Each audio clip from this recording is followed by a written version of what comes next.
Between 1933 and 1955, Southern church ladies stretched 30 desserts under $1 using pantry staples and whatever grew wild behind the house. Half of them vanished, not because sugar disappeared, but because we stopped making cakes with chocolate gravy for breakfast, frying apple pies in lard, and serving desserts with names so strange nobody outside the county understood them. Number 1 is a cake you poured gravy over at sunrise. Number 3 has a name only North Carolina knows. Number 7 confused every Yankee who saw it. And number 12 sounds Japanese, but tastes like a church potluck in 1947.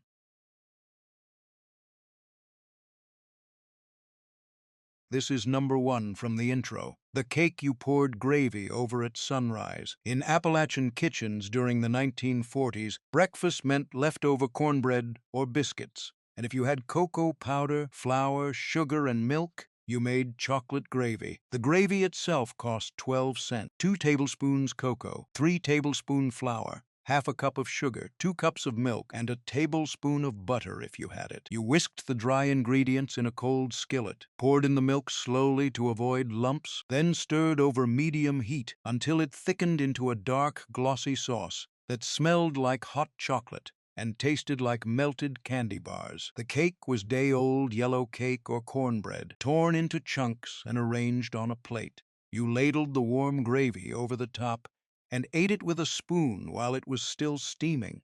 Families served this on Saturday mornings when there was no time to bake fresh, and children asked for it by name. The whole breakfast, cake and gravy combined, cost 32 cents and fed 6 people. Nobody called it dessert, they called it mercy. A tin of these sat on every church dessert table between 1935 and 1960. Plain as prayer books and twice as dependable. Tea cakes weren't tea biscuits or British shortbread. They were Southern sugar cookies made with whatever fat you had, lard, butter, or bacon drippings, mixed with flour, sugar, 1 egg, and a splash of vanilla if the bottle wasn't empty.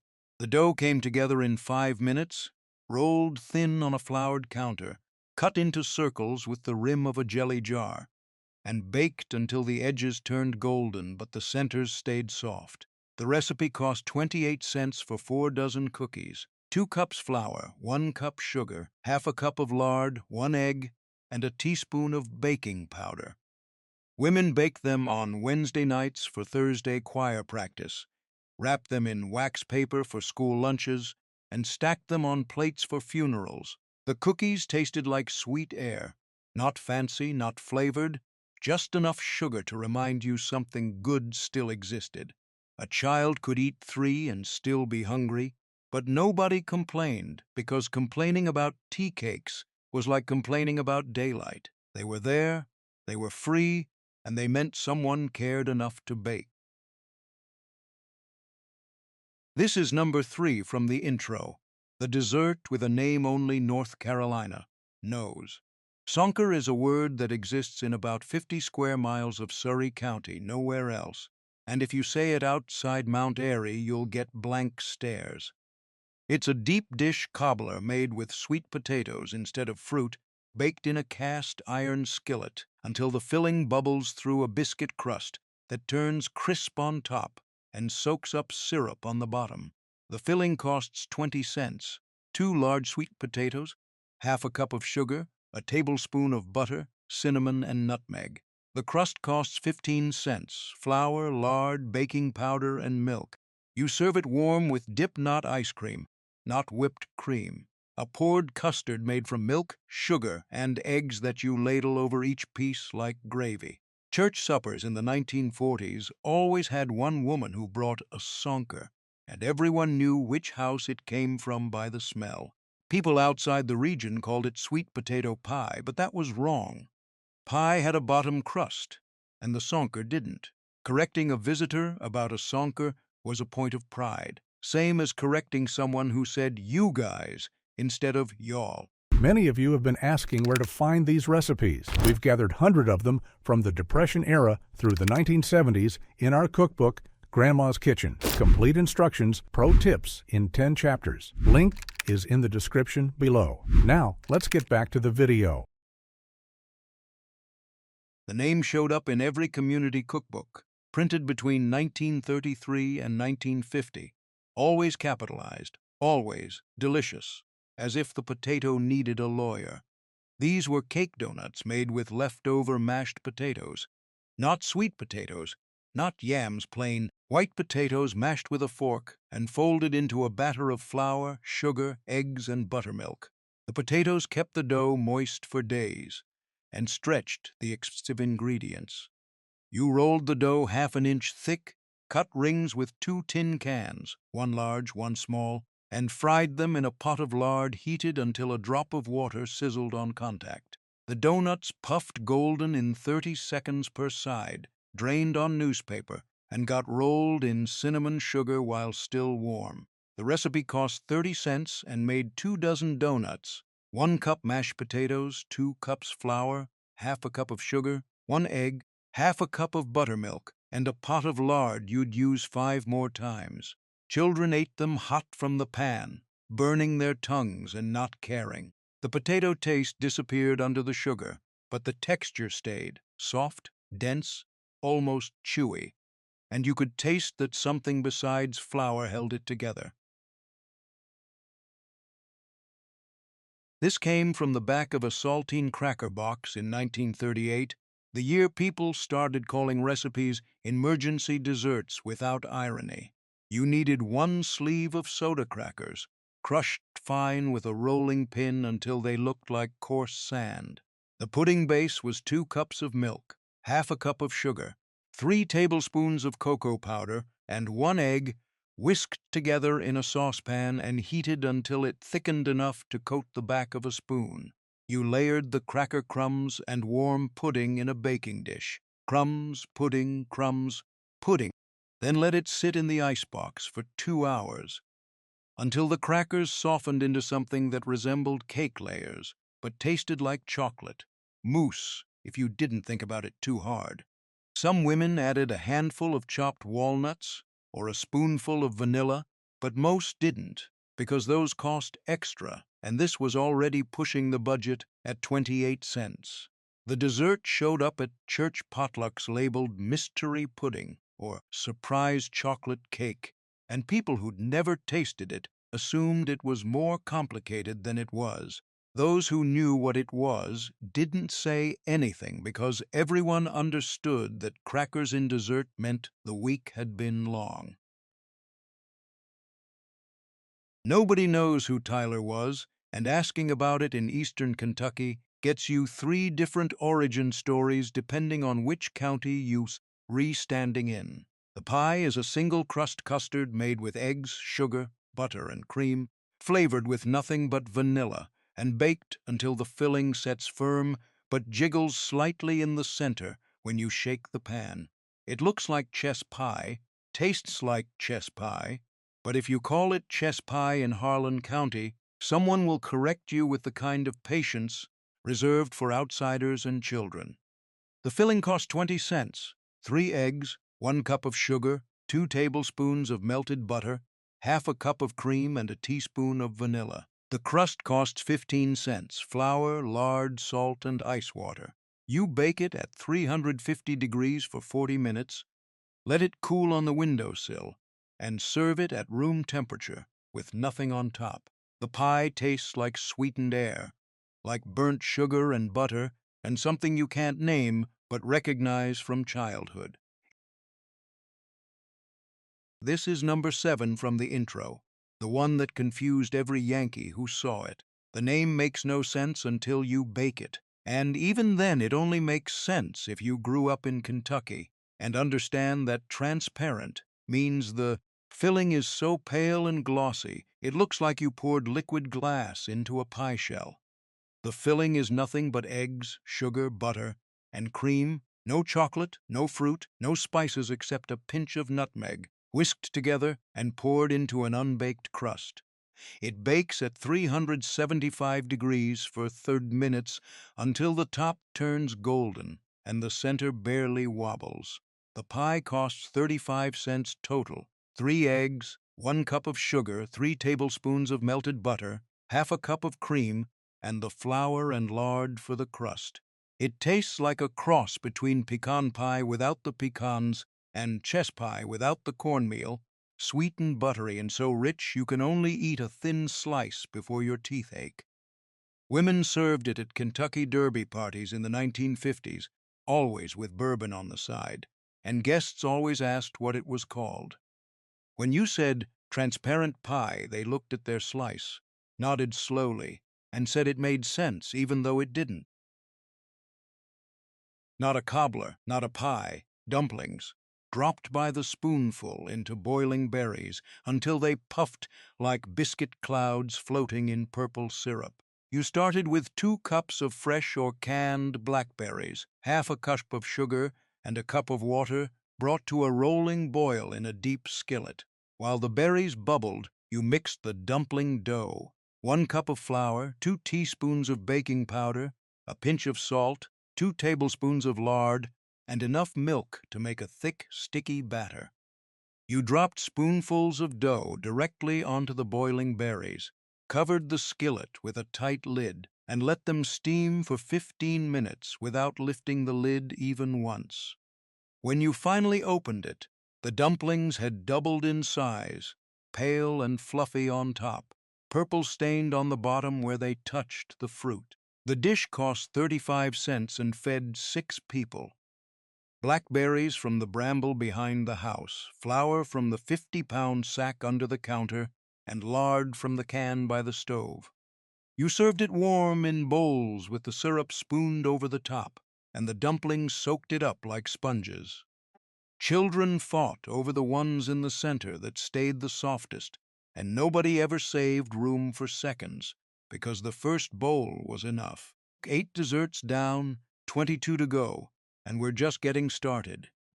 If you thought chocolate gravy on cake was strange, wait until you see the pie named after a Confederate president, the cake that requires 3 days to soften, and the dessert that costs 75 cents, and nobody makes it home, because lying about baking it is easier than actually doing it. Miniature chess pies baked in muffin tins, 12 perfect bites that showed up at every church bake sale between 1940 and 1965, priced at 3 cents each. The filling was classic chess: eggs, sugar, butter, cornmeal, vinegar, and vanilla, whisked into a custard that baked firm but stayed creamy in the center. The trick was the crust, rolled thin, cut into circles with a biscuit cutter, and pressed into greased muffin cups so they formed little pastry shells. You filled each shell 2/3 full, baked them at 350 degrees for 20 minutes, and let them cool in the pan before popping them out. The tarts came out golden on top, with edges that caramelized dark where the filling touched the crust. The recipe cost 35 cents for a dozen tarts: 2 eggs, half a cup of sugar, 2 tablespoons of melted butter, 1 tablespoon of cornmeal, 1 tablespoon of vinegar, and the flour and lard for the crusts. Women wrapped them individually in wax paper, stacked them in shoeboxes, and sold them after Sunday service. The tarts were small enough that eating one didn't feel greedy, but sweet enough that you always wanted a second. Most people bought 2 and ate them both before they reached the parking lot. Dried apple, half-moon pastries crimped with fork tines and fried in lard until the crust blistered golden, carried in coal miners' lunch pails and school satchels because they didn't need refrigeration and tasted better at room temperature than hot. The filling was dried apples rehydrated in water and simmered with sugar and cinnamon until they broke down into a thick, chunky sauce. The dough was plain pie crust, flour, lard, salt, and ice water, rolled thin and cut into circles the size of a saucer. You spooned filling onto 1/2 of each circle, folded the dough over to make a half moon, crimped the edges with a fork to seal them, and fried them 3 minutes per side in a cast-iron skillet filled with bubbling lard. The pies came out dark gold and crackling, drained on newspaper, and cooled on a wire rack. The recipe cost 35 cents for a dozen pies, 1 pound of dried apples, half a cup of sugar, 2 cups of flour, and a can of lard you'd use a dozen more times. The pies lasted 3 days without spoiling, and people ate them cold for breakfast or warm as an afternoon snack. Nobody ever made just one batch. The simplest custard pie in the South, made when the cupboard was nearly bare, and you still had to bring something to the church. Social because showing up empty-handed wasn't an option. Buttermilk pie had 4 ingredients in the filling: buttermilk, eggs, sugar, and butter, plus a pinch of nutmeg if the tin wasn't empty. You whisked 3 eggs with 1½ cups of sugar until they turned pale, melted 3 tablespoons of butter and let it cool slightly, then stirred in 1½ cups of buttermilk and the nutmeg. The mixture poured thin and frothy into an unbaked pie shell and went into a 375-degree oven for 45 minutes. As it baked, the top formed a golden skin that cracked slightly in the center, and the filling set into something between custard and cake, soft, tangy, barely sweet. The whole pie cost 32 cents. The eggs from the henhouse, buttermilk left over from churning butter, sugar from the canister, and the flour and lard for the crust. It tasted like nothing else, not quite sweet enough to be dessert, not quite plain enough to be breakfast, but somehow exactly right when you ate it at a wooden table, with a fork that had seen 3 generations. Old women said it tasted like poverty, and they didn't mean it as an insult.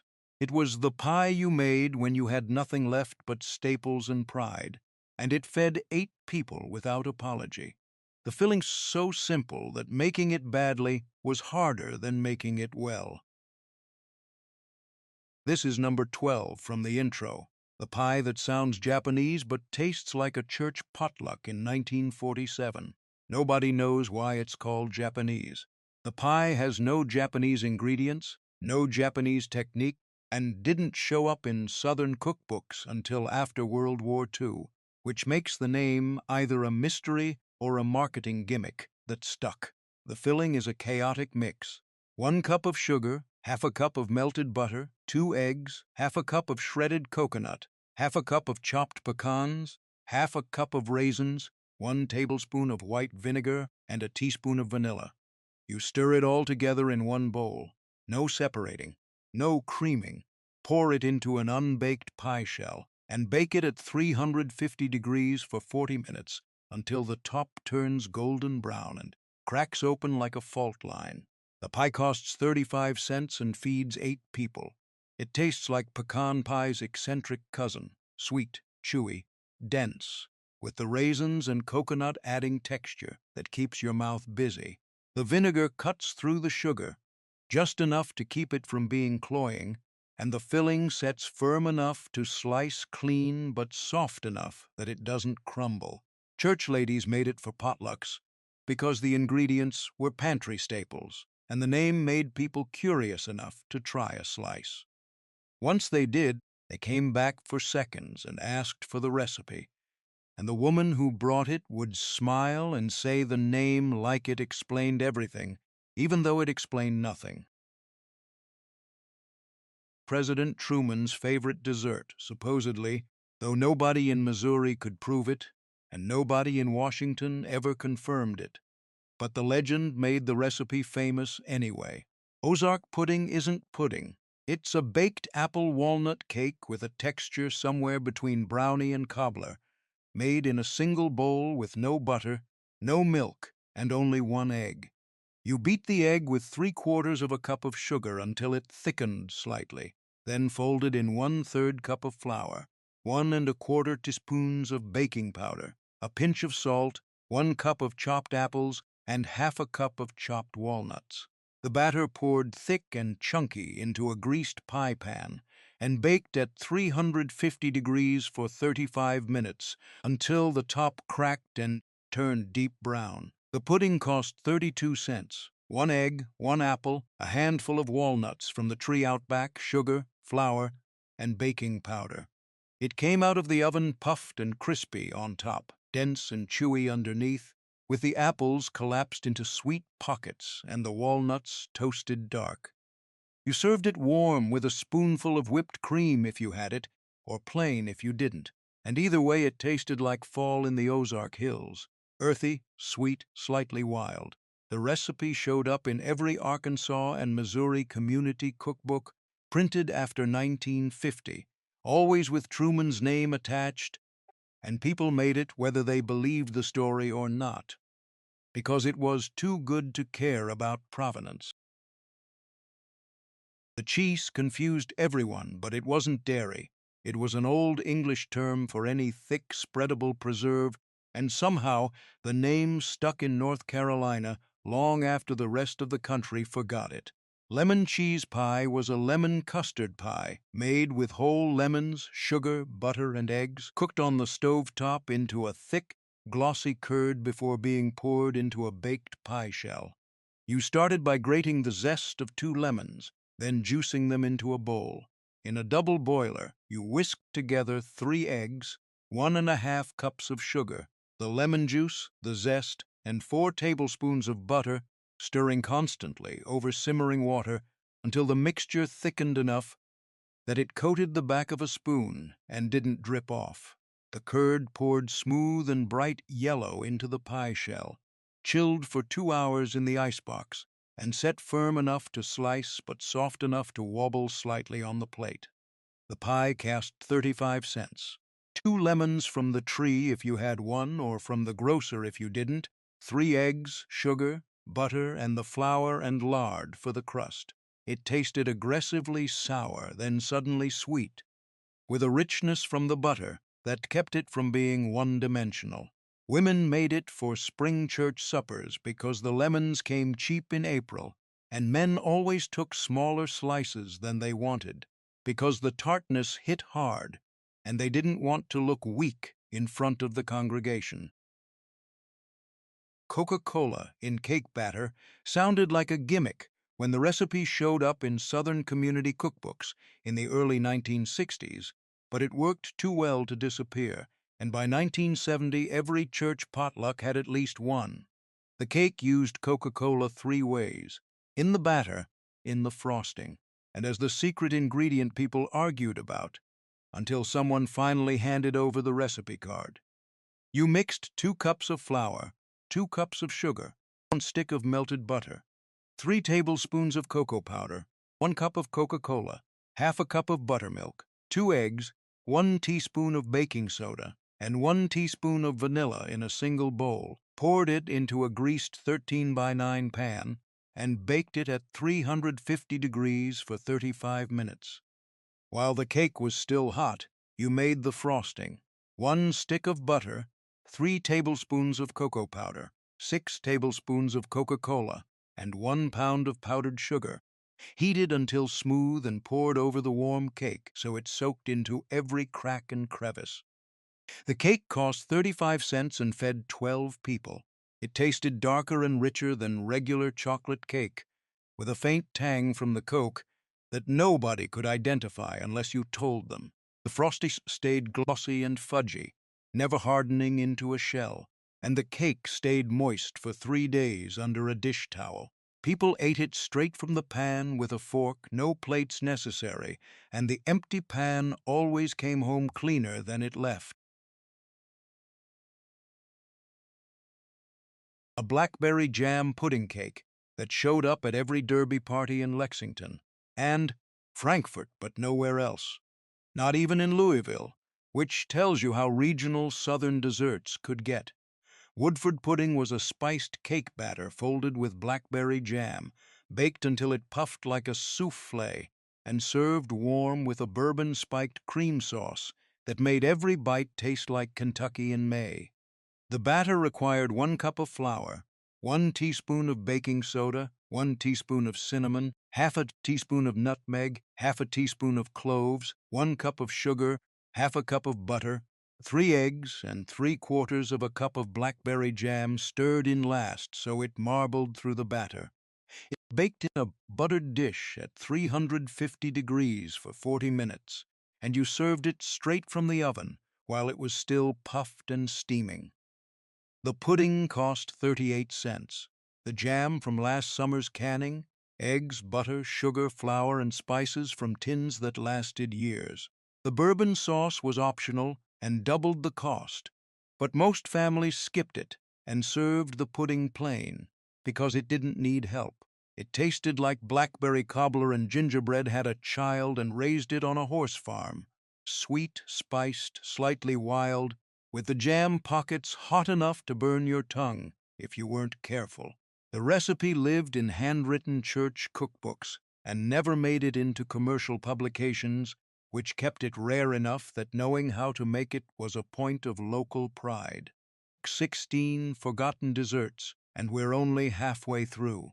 Coming up, the pie that caused church potluck arguments in the 1970s because of its name, the cake that required wedding guests to each bring a layer, and the New Orleans dessert so difficult that bakeries built entire businesses around people pretending they made it themselves. This pie showed up in both Amish and Southern cookbooks, nobody claimed it first, and arguments about its origin were settled by agreeing it belonged to poverty, not geography. The filling was raisins simmered in water until they plumped, then mixed with sour cream, sugar, egg yolks, a pinch of cinnamon, a pinch of nutmeg, and a tablespoon of flour to thicken it. You cooked it on the stovetop, stirring constantly until it thickened into a glossy, speckled custard that smelled like cinnamon toast and tasted like rice pudding's more sophisticated cousin. The custard poured into a pre-baked pie shell, topped with meringue made from the leftover egg whites, and went back into a 300-degree oven for 10 minutes until the meringue peaks turned golden brown. The pie cost 38 cents. 1 cup of raisins, 1 cup of sour cream, or heavy cream if you didn't have sour, 3 eggs, half a cup of sugar, and the flour and lard for the crust. It fed 8 people and tasted old-fashioned even when it was brand new, sweet, tangy, dense, with the raisins adding chew and the meringue adding air. It was the kind of pie grandmothers made because their grandmothers had made it, and nobody questioned whether it was good or just familiar, because by the 3rd generation, those things meant the same thing. People under 40 thought it looked strange. People over 60 thought it looked like Sunday dinner, and both groups were right. Not to be confused with stack cake. This was a Christmas pie made by stacking 4 thin, dried apple pies on top of each other, each layer separated by more filling, until it stood 6 inches tall and required 2 hands to slice. Each layer was a single crust pie rolled thin as parchment, filled with stewed dried apples mixed with sugar, cinnamon, and a splash of vinegar, baked until the crust turned brittle and cooled completely. You repeated this 4 times, baking 4 separate pies in 4 separate pie pans, then stacked them while the filling was still slightly warm so it acted like glue. The top got dusted with powdered sugar, and the whole tower sat on the counter for 2 hours, so the layers pressed together into a single massive pie that weighed 3 pounds and fed 20 people if you cut it right. The pie cost 42 cents, 2 pounds of dried apples, 1 cup of sugar, flour and lard for 4 crusts, cinnamon and vinegar. It took 6 hours to make from start to finish, and every mountain family had one woman who made stack pies for Christmas and nothing else because the process was so tedious that doing it once a year was enough. When you sliced it, the layers separated slightly, and you could see the rings of apple filling between crusts that shattered like glass when you bit into them. It tasted like winter stored in a pie pan, sweet, sour, dense, dry, and people ate it in thin slices with coffee because it was too rich to eat any other way. Not the modern no-bake cream cheese version that showed up in the 1980s. This was the Depression-era peanut butter, custard pie that tasted like melted peanut butter fudge poured into a crust and forgotten in the oven until it set.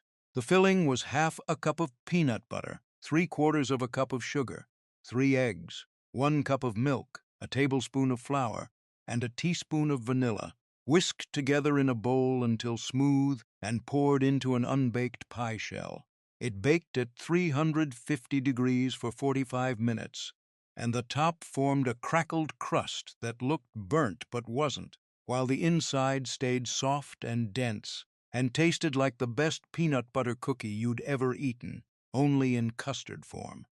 The pie cooled on the windowsill for 2 hours and set firm enough to slice but soft enough that it stuck to the roof of your mouth in the best way.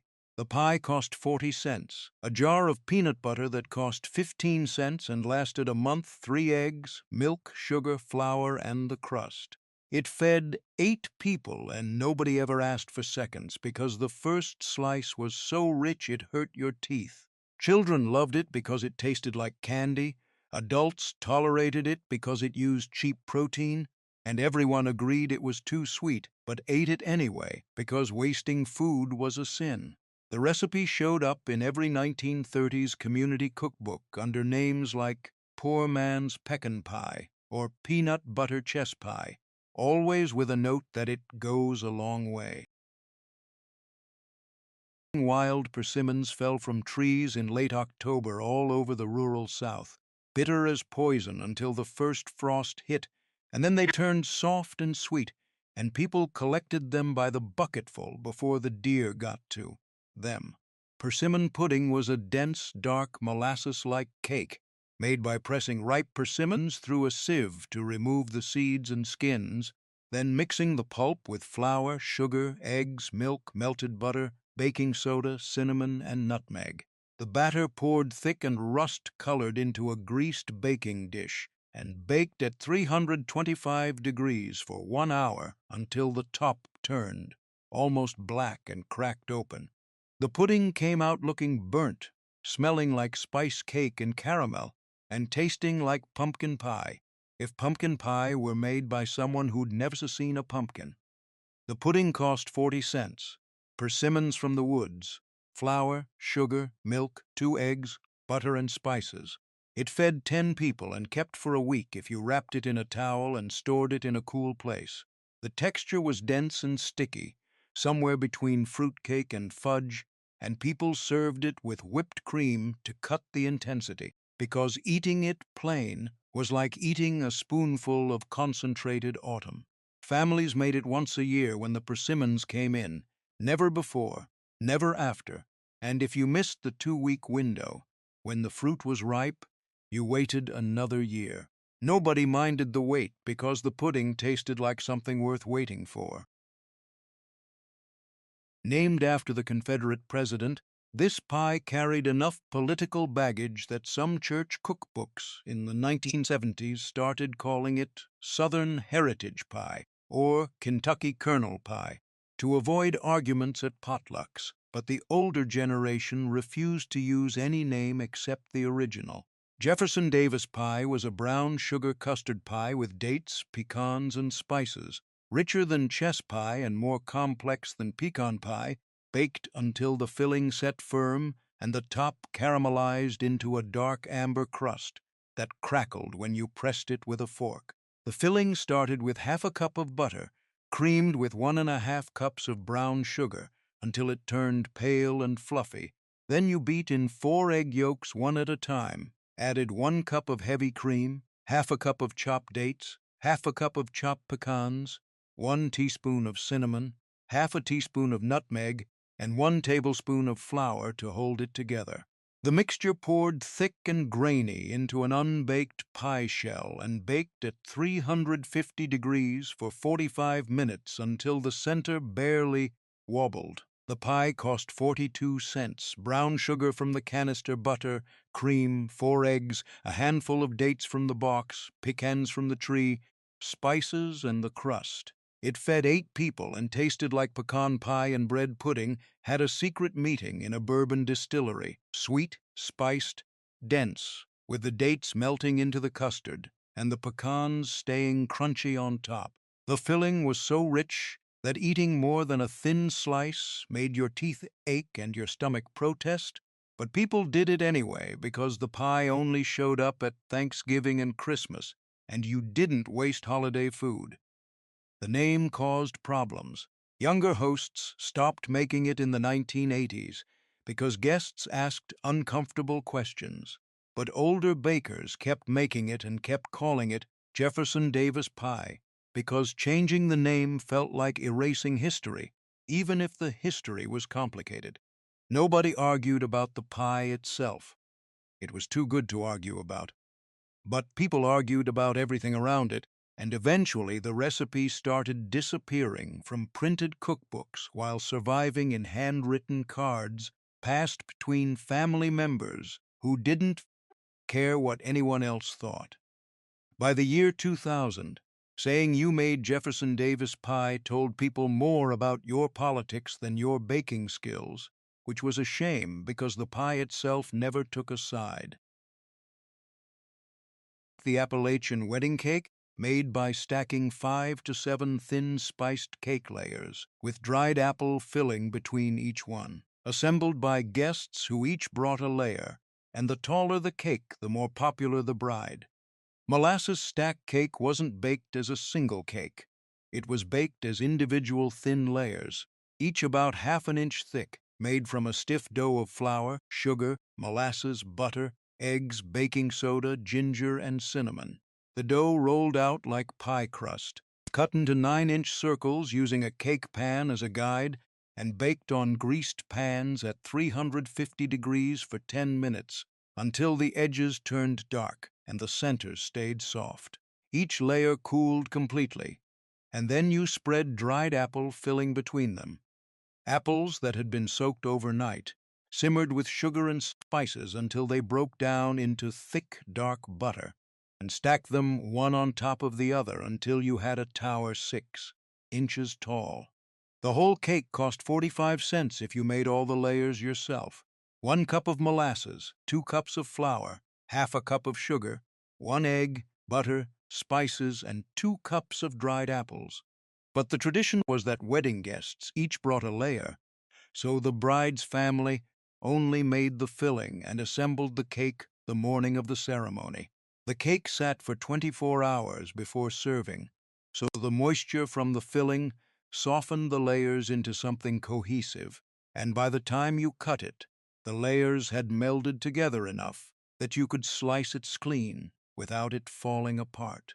It tasted like gingerbread and apple butter pressed into a cake and aged like whiskey, dark, spiced, dense, slightly sour from the apples and slightly bitter from the molasses, with a chew that required strong teeth and patience. People ate it in thin slices with black coffee because it was too heavy to eat any other way, and children hated it because it didn't taste like cake. It tasted like medicine disguised as dessert. But adults loved it because it tasted like every Appalachian wedding they'd ever attended, every mountain winter they'd survived, and every apple tree their grandfather had planted. The cake wasn't about flavor. It was about memory, and memory always tastes better when you're older.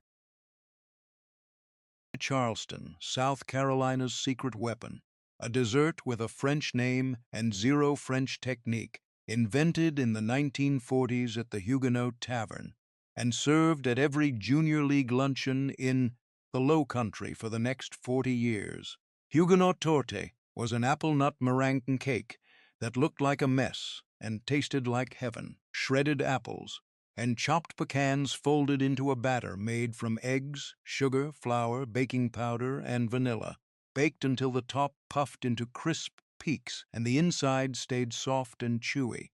The recipe was deceptively simple. Beat 2 eggs with 1½ cups of sugar until thick. Fold in 4 tablespoons of flour, 2½ teaspoons of baking powder, 1 cup of chopped tart apples, 1 cup of chopped pecans, and 2 teaspoons of vanilla.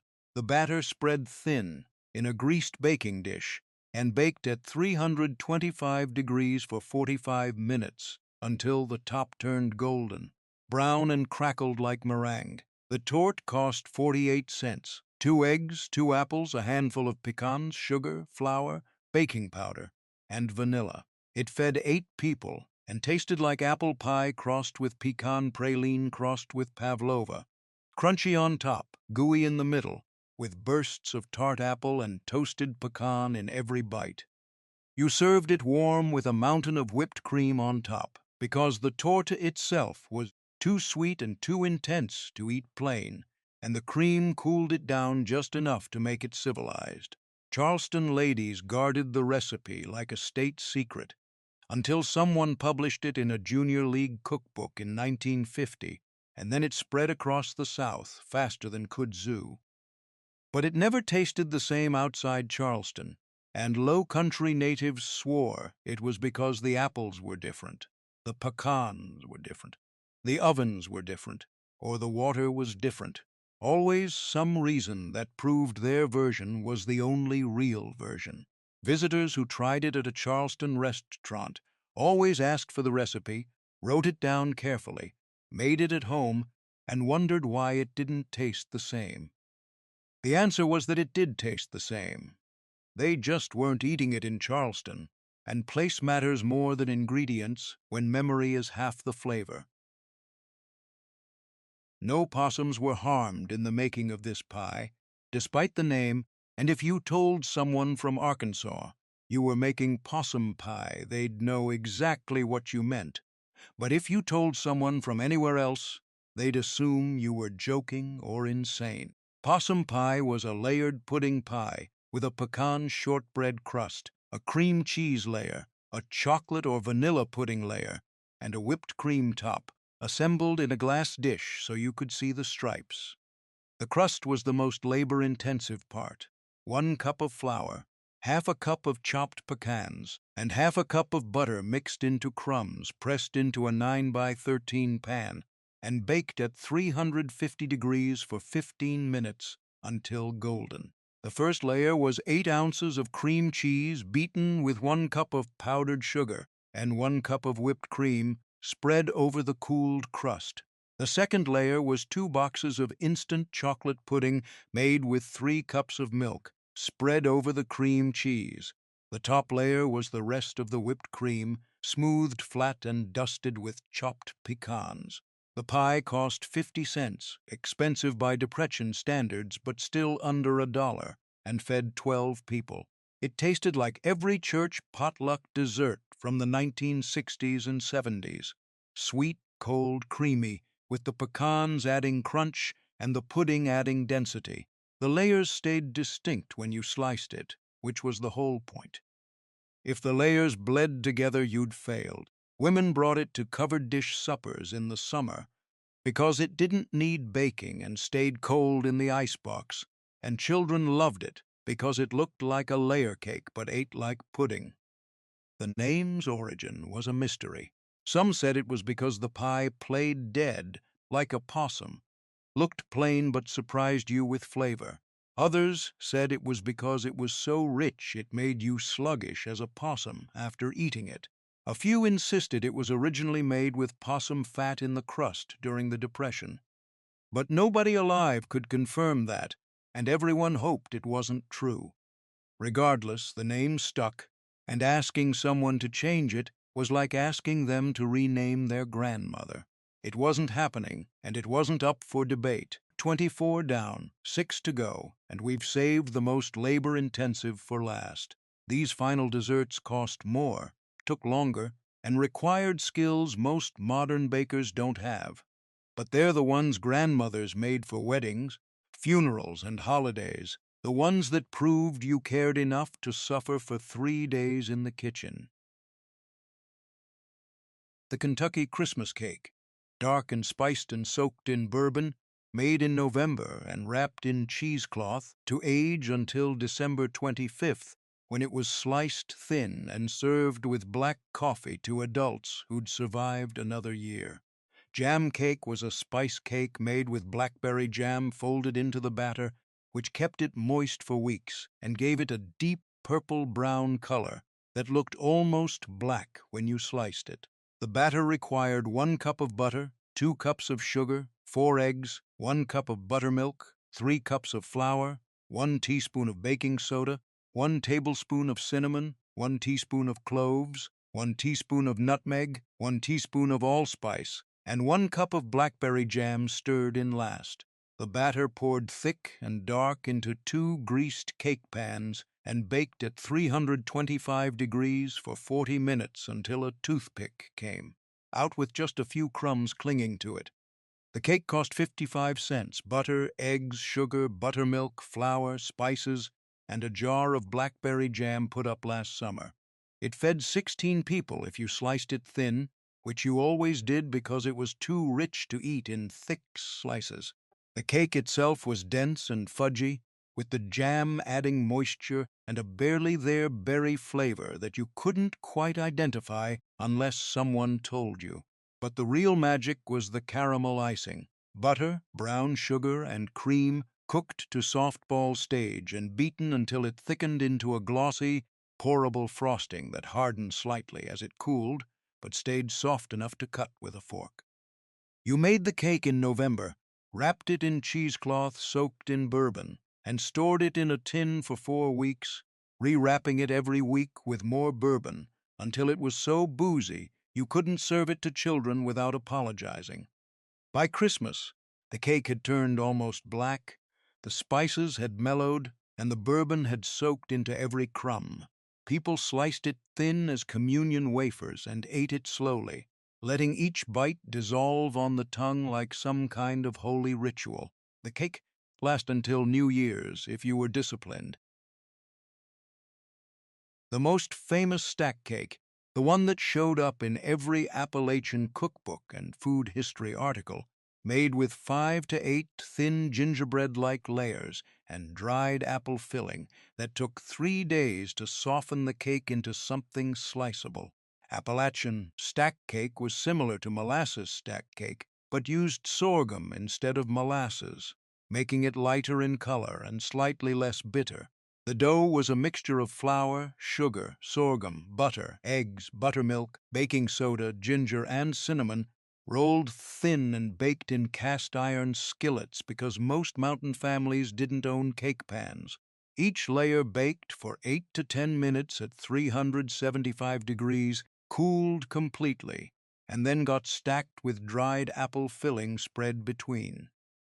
The filling was 2 pounds of dried apples soaked overnight in water, then simmered with brown sugar, cinnamon, allspice, and a splash of apple cider until the apples broke down into a thick, chunky paste that smelled like apple butter and tasted like condensed autumn. The cake cost 55 cents if you made all the layers. Sorghum, flour, eggs, butter, buttermilk, spices, and dried apples. Most families made it for weddings, funerals, or Christmas, never for regular occasions, because the labor involved wasn't worth it unless the event mattered. You stacked the layers while the filling was still slightly warm, so it acted like glue, then wrapped the whole cake in a dish towel and let it sit for 2 to 3 days, so the moisture from the filling softened the hard cake layers into something tender. If you tried to slice it the same day, the layers separated and the cake crumbled. If you waited 3 days, it sliced clean and held together like a proper cake. It tasted like gingerbread and apple pie had a child and raised it in a cabin with no electricity, dark, spiced, dense, with the apple filling adding sweetness and moisture to cake layers that would have been too dry to eat on their own. The cake kept for 2 weeks if you wrapped it well, and some people said it tasted better on day 10 than day 3 because the flavors kept developing. Children avoided it because it looked intimidating and tasted like grown-ups food, but adults ate it reverently, in thin slices, with the kind of silence that meant the food was either very good or very sacred, and in Appalachia those two things were often the same.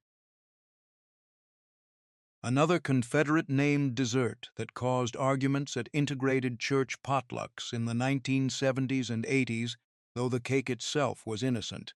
A lemon-orange layer cake with a fluffy white frosting that tasted like citrus clouds. Robert E. Lee cake was a 3-layer white cake flavored with lemon zest and orange zest, filled and frosted with a boiled lemon-orange frosting that required a candy thermometer and nerves of steel. The cake batter was standard white cake: butter, sugar, eggs, flour, baking powder, milk, vanilla, the grated zest of one lemon, and the grated zest of one orange.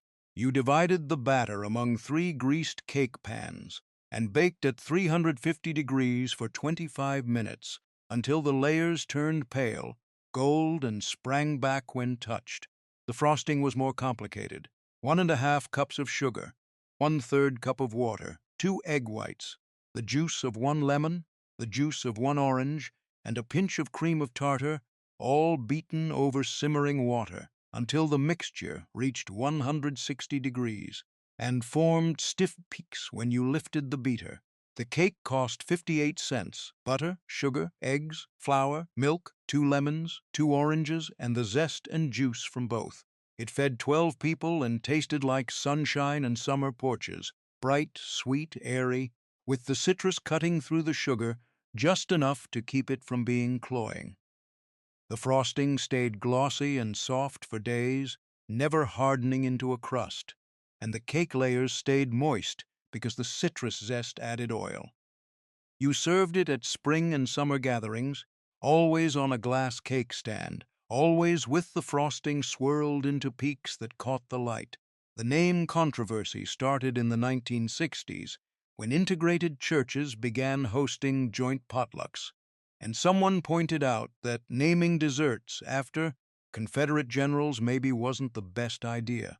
Some congregations voted to rename it lemon orange layer cake or sunshine cake, but others refused because their grandmothers had called it Robert E. Lee cake, and changing it felt disrespectful to the recipe's history.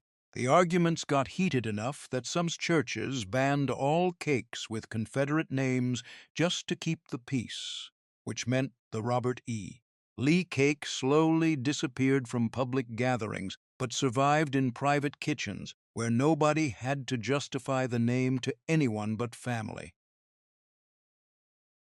Charleston's other famous cake, this one named after a 1906 novel set in the city, featuring a white cake filled with a fig nut raisin mixture that tasted like fruit cake but lighter, more elegant, and less divisive. Lady Baltimore cake was a 2 or 3 layer white cake with a boiled frosting that was folded with chopped figs, raisins, pecans, and sometimes a splash of bourbon or sherry. The cake itself was a standard white layer cake: butter, sugar, egg whites, no yolks, flour, baking powder, milk, vanilla, and almond extract. You beat the egg whites separately until stiff and folded them into the batter at the end, which made the cake incredibly light and fine crumbed. The layers baked at 350 degrees for 25 minutes, cooled on racks, and waited while you made the frosting. The frosting was a 7-minute frosting: sugar, water, egg whites, corn syrup, and cream of tartar beaten over boiling water until it formed stiff, glossy peaks, and then you divided it in half. Half stayed plain for the outside of the cake, and the other half got folded with half a cup of chopped dried figs, half a cup of raisins, half a cup of chopped pecans, and 2 tablespoons of sherry. You spread the fruit nut mixture between the layers and used the plain frosting on the top and sides, creating a cake that looked pure white and innocent, but hid a dark, boozy, chewy filling inside. The cake cost 62 cents. Butter, sugar, 6 egg whites, flour, milk, figs, raisins, pecans, and sherry. It fed 12 people and tasted like a wedding cake designed by someone who secretly preferred fruitcake but knew they'd get judged for admitting it. The white frosting was sweet and marshmallowy. The cake layers were tender and delicate, and the filling was dense and complex, creating a dessert that made you reconsider your opinions about every ingredient you thought you didn't like. The cake became famous because it appeared in Owen Wister's 1906 novel Lady Baltimore, where the protagonist eats it at a Charleston tea room and describes it in such detail that readers all over the country demanded the recipe. By 1910, every Southern bakery offered a version, and by 1920 it had become the cake you ordered for weddings, anniversaries, and any occasion important enough that you wanted to prove you had good taste and could afford dried figs. Maryland's Eastern Shore contribution to Southern dessert history, a cake so labor-intensive and so specific to one small island that it became the official state dessert in 2008, mostly because nobody else wanted to make it. Smith Island cake was 8 to 10 impossibly thin yellow cake layers, each no thicker than a pencil, stacked with fudge frosting between every single layer and on top, creating a striped tower that looked machine-made but was entirely by hand. The cake layers were simple: butter, sugar, eggs, flour, baking powder, milk, and vanilla, mixed into a thin batter and poured into greased cake pans, just enough batter to barely cover the bottom. Each layer baked at 350 degrees for 6 to 8 minutes, just long enough to set and turn pale gold, then immediately removed and cooled. You repeated this process 8 to 10 times, which meant if you only owned 2 cake pans, you were at the oven for over an hour just baking. The frosting was cooked chocolate fudge. Butter, sugar, cocoa powder, evaporated milk, and vanilla, heated to soft ball stage and beaten until it thickened enough to spread. You assembled the cake while the frosting was still warm and pourable, spreading a thin layer between each cake layer and working quickly before the frosting hardened. The finished cake stood 6 inches tall, weighed 4 pounds, and looked like a geological formation, thin sedimentary layers of cake and frosting compressed over time. The cake cost 65 cents: butter, sugar, eggs, flour, milk, cocoa, evaporated milk, and vanilla. It fed 16 people if you sliced it thin, which you had to because each slice was so rich and dense it could double as a meal. The cake tasted like the best chocolate layer cake you'd ever eaten. Only more so, every bite had equal parts cake and frosting, and the thinness of the layers meant the texture was impossibly smooth and even. The cake kept for a week if you covered it, and people said it tasted better on day 3 than day 1 because the layers melded together and the frosting softened the cake. Smith Island families made it for weddings, funerals, and holidays.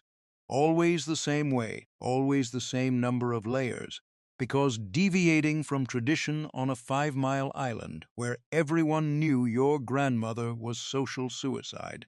The recipe stayed mostly contained to the island until the 1990s, when food writers discovered it and wrote breathless articles about America's most difficult cake, which made mainlanders want to try it and islanders roll their eyes. New Orleans' answer to every other southern layer cake, a 6-layer butter cake filled with custard and covered in poured fondant, so difficult to make that most people ordered it from Gambino's bakery and lied about baking it themselves. Dobberge cake, pronounced dobash, a corruption of the Hungarian dobos torti, was introduced to New Orleans in the 1930s by a local baker named Beulah Ledner, who adapted a European recipe into something that could survive Louisiana heat and humidity. The cake had 6 thin butter cake layers, baked separately, each brushed with a liqueur syrup, usually lemon or chocolate, filled with pudding, lemon or chocolate, never both, and covered with a poured fondant that hardened into a glossy shell.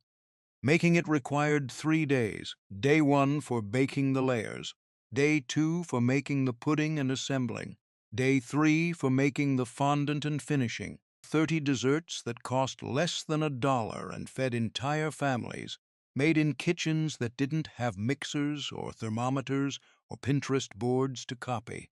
These weren't recipes designed to impress anyone. They were recipes designed to survive.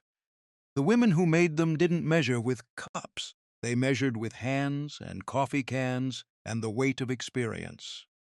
They didn't bake because they loved baking. They baked because Sunday was coming, and you couldn't show up to church empty-handed, because someone died and the family needed feeding, because it was Christmas and children deserved something sweet, even if the year had been hard. Most of these desserts disappeared not because they tasted bad, but because we stopped needing them. We stopped saving bacon grease in coffee cans, stopped drying apples in the fall, stopped making cake layers in cast iron skillets because we didn't own cake pans. We started buying desserts in boxes and tubs, started thinking that food from scratch meant following a recipe from the internet, started believing that if something took 3 days to make it wasn't worth the effort. But these desserts are worth remembering, not because they're better than what we have now, but because they remind us that good food doesn't require fancy ingredients or expensive equipment.